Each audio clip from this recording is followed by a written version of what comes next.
কেমন হবে যদি একটা বিমান টেক অফ করার পর হঠাৎ মাঝ আকাশ থেকে গায়েব হয়ে যায় এবং ৩৭ বছর পর যদি আবারও সেই বিমানটি পুনঃ এয়ারপোর্টে ল্যান্ড করতে দেখা যায়। ঘটনাটি হয়তো আপনার বিশ্বাস নাও হতে পারে, কিন্তু ফ্লাইট 914 এর সাথে ঠিক এমনটাই ঘটেছিল। এটি কোনো সাধারণ ঘটনা নয়, বরং এমন একটা ঘটনা যা সমগ্র বিশ্বকে হতবাক করেছিল।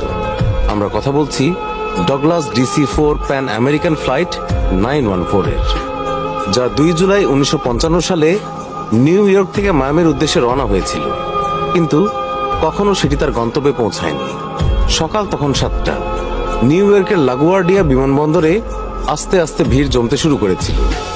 যাত্রীরা বোর্ডিং করতে ব্যস্ত ছিল। কেউ কেউ বোর্ডিং এর পর বিমানে ওঠার প্রস্তুতি নিচ্ছিলেন, আবার কেউ কেউ বাইরে দাঁড়িয়ে কথাবার্তা বলছিলেন। ফ্লাইটটিতে মোট 57 জন যাত্রী এবং 4 জন ক্রু সদস্য ছিলেন এবং সবকিছু স্বাভাবিক ছিল। বিমানটি ক্যাপ্টেন CG টেইলর চালাবেন এবং তিনি তার আসনে বসে সবকিছু পরীক্ষা করছিলেন। এটি একটি সংক্ষিপ্ত এবং স্বাভাবিক ফ্লাইট ছিল, যার গন্তব্য ছিল ফ্লোরিডার মায়ামি, আর সেটি মাত্র 3 ঘন্টার মধ্যে সেখানে পৌঁছানোর কথা ছিল। আবহাওয়া পরিষ্কার ছিল, বিমানে কোথাও কোনো সমস্যা ছিল না এবং সবকিছু নিয়ন্ত্রণে ছিল।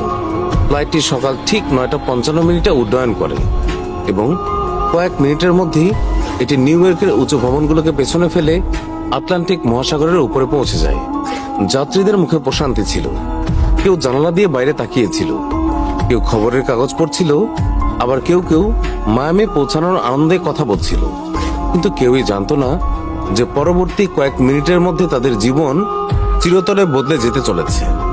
সকাল 10:12 new York air traffic control flight 914 কে ট্র্যাক করে এবং জানায় বিমানটি সঠিক পথে আছে। সবকিছু অন্যান্য দিনের মতোই স্বাভাবিকভাবে চলছিল, কিন্তু 10:15 হঠাৎ অদ্ভুত কিছু ঘটে, কারণ রাডার স্ক্রিনে ফ্লাইট 914 কে দেখা যাচ্ছিল না। ফ্লাইট 914 হঠাৎ করে অদৃশ্য হয়ে গিয়েছিল। চোখের পলকেই যেন বিমানটি বাতাসে মিলিয়ে গিয়েছিল। বিষয়টি দেখে এয়ার ট্রাফিক কন্ট্রোলের কর্মকর্তারা অবাক হয়ে যান। তারা তৎক্ষণাৎ বিমানের সাথে যোগাযোগ করার চেষ্টা করেন। ফ্লাইট 914, আপনি কি আমাদের কথা শুনতে পাচ্ছেন? কিন্তু কোনো উত্তর এলো না। তারা আবারও বলেন, ফ্লাইট 914, দয়া করে উত্তর দিন। কিন্তু আবার কোনো উত্তর পাওয়া যায় না। এরপর তারা লাগাতার চেষ্টা করতে থাকেন, কিন্তু ফ্লাইট 914 থেকে কোনো উত্তরই পাওয়া যায়নি। এরপর নিউ ইয়র্ক এয়ার ট্রাফিক কন্ট্রোলে হট্টগোল শুরু হয়ে যায়। এয়ার ট্রাফিক কন্ট্রোলের কর্মকর্তারা ভেবেছিলেন হয়তো কোনো কারিগরি ত্রুটি হবে, কিন্তু যখন তারা অন্যান্য ফ্লাইটগুলোকে ট্র্যাক করে তখন সবকিছু স্বাভাবিক ছিল। শুধুমাত্র ফ্লাইট 914 গায়েব ছিল। মায়ামি এয়ার ট্রাফিক কন্ট্রোলকে তাৎক্ষণিকভাবে অবহিত করা হয় এবং বলা হয় যে ফ্লাইট 914 হঠাৎ রাডার থেকে অদৃশ্য হয়ে গেছে। এতক্ষণে বিমানটি তার গন্তব্যে পৌঁছে যাওয়ার কথা ছিল, কিন্তু পৌঁছায়নি। এর পরপরই তৎক্ষণাৎ অনুসন্ধান অভিযান শুরু হয়। নৌবাহিনীরা সমুদ্রে বিমানের ধ্বংসাবশেষ খুঁজতে শুরু করে। অন্যান্য বিমান সংস্থাগুলির সাথেও যোগাযোগ করা হয় এবং তাদের জিজ্ঞাসা করা হয় যে তারা আকাশে অস্বাভাবিক কিছু দেখেছে কিনা, কিন্তু কোথাও কোনো হদিস মেলেনি।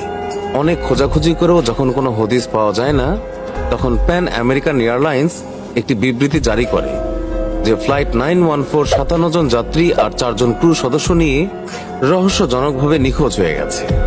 আমরা সম্ভাব্য সকল জায়গায় অনুসন্ধান করেছি, কিন্তু কোনো ধ্বংসাবশেষ পাইনি। আমরা গভীরভাবে দুঃখিত যে এটিকে দুর্ঘটনা হিসেবে ধরে নেওয়া হয়েছে, কিন্তু